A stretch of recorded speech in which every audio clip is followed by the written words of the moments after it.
न्यायपालिका की आजादी को भी दबा दिया। पाकिस्तान में जंगल का कानून चल रहा है, इमरान खान ने बोलते नजर आए। पाकिस्तानी आर्मी से समझौता नहीं, उम्र भर की जेल मंजूर है। ये बेहद बड़ी बात, बेहद बड़ा बयान इमरान खान का सामने आया।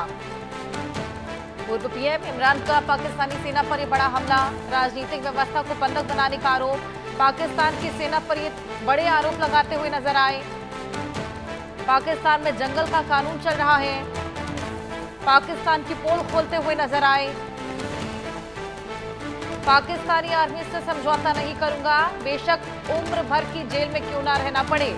ये बेहद बड़ा बयान सामने आया है इमरान खान का।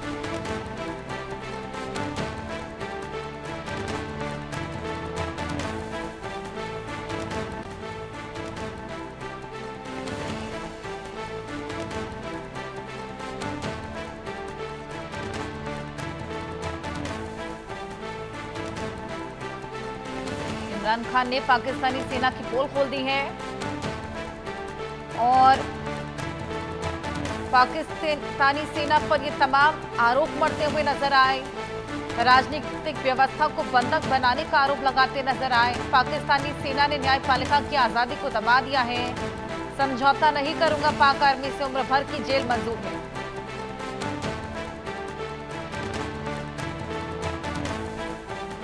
राजनीतिक व्यवस्था को बंधक बनाने का आरोप, वहीं न्यायपालिका की आजादी को भी दबा दिया है। ऐसे तमाम बड़े आरोप लगाते हुए इमरान खान जो जेल में बंद है। हमारे सहयोगी आदित्य कुमार हमारे साथ जुड़ गए हैं। आदित्य, इमरान खान जो पाकिस्तानी सेना की पोल खोलते हुए नजर आ रहे हैं, बेहद बड़ी बात उन्होंने बोली है कि पाक आर्मी से समझौता नहीं करूंगा, बेशक उम्र भर की जेल मंजूर है। जी हाँ सही, देखिए कि जिस तरीके से पाकिस्तान में हालात बने हुए हैं, वहाँ पर जितने भी शासक रहे हैं, जितने प्रधानमंत्री रहे हैं, सबकी स्थिति क्या रही है कि पूरे विश्व को पता है। पूरे विश्व में ये सब जानते हैं। वहाँ पर लोकतंत्र पीछे है और जो सेना के अधिकारी है उनका जो पावरफुल जो स्टेटस है वो आगे हैं।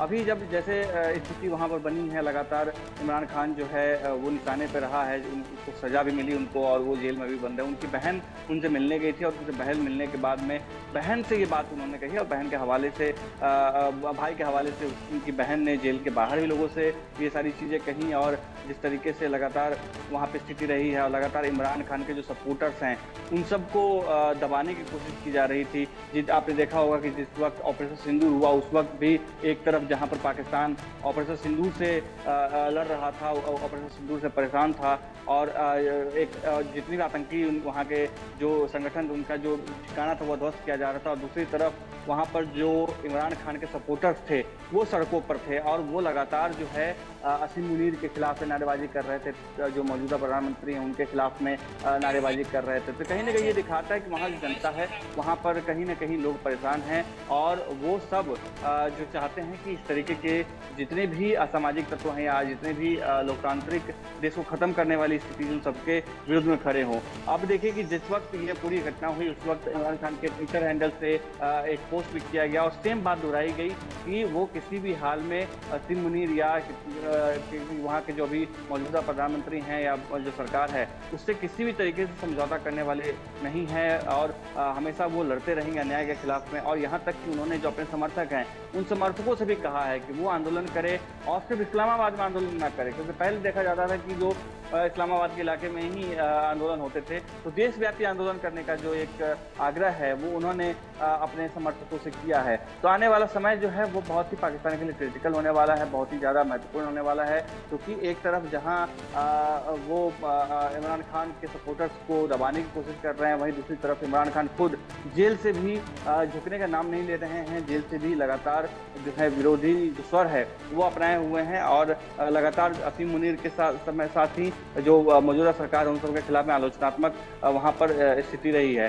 पाकिस्तान में जिस तरीके के हालात हैं, जिस तरह के राजनीतिक हालात हैं, सामाजिक हालात जिस तरीके से हैं, वहाँ पर लोग काफ़ी परेशान हैं। कई ऐसे छोटे छोटे संगठन जैसे बलूच की हम बात करें वो अलग एक अपनी आज़ादी के लिए लड़ रहे हैं। तो इन सभी के ऊपर में जो मौजूदा सरकार है वो घिरी हुई नजर आती है और पाकिस्तान का पुराना इतिहास रहा है। जो भी उनके प्रधानमंत्री रहे हैं सेना ने उनको अपने मर्जी से सत्ता पर बिठाया है। नीचे भी बिल्कुल उतारा है और जेल आदित्य, में भी ये भेजा। जिस तरीके से आरोप मढ़े गए हैं पाकिस्तानी सेना पर, पाकिस्तानी सेना क्या कुछ करतूतें करती है ये तो साफ ही है, और अब विश्व के पटल पर भी ये साफ हो चला है जिस तरीके के तमाम आरोप लगाए जा रहे हैं इमरान खान द्वारा। लेकिन क्या लगता है ये जो करतूतें पाकिस्तानी सेना करती हुई नजर आ रही है शुरुआत से ही, हालांकि आम जनता हमने देखा बलूचिस्तान भी अब आगे बढ़ चढ़ के अपनी आवाज बुलंद कर रहा है, लेकिन उसका कुछ निष्कर्ष निकलकर तो सामने आता नहीं।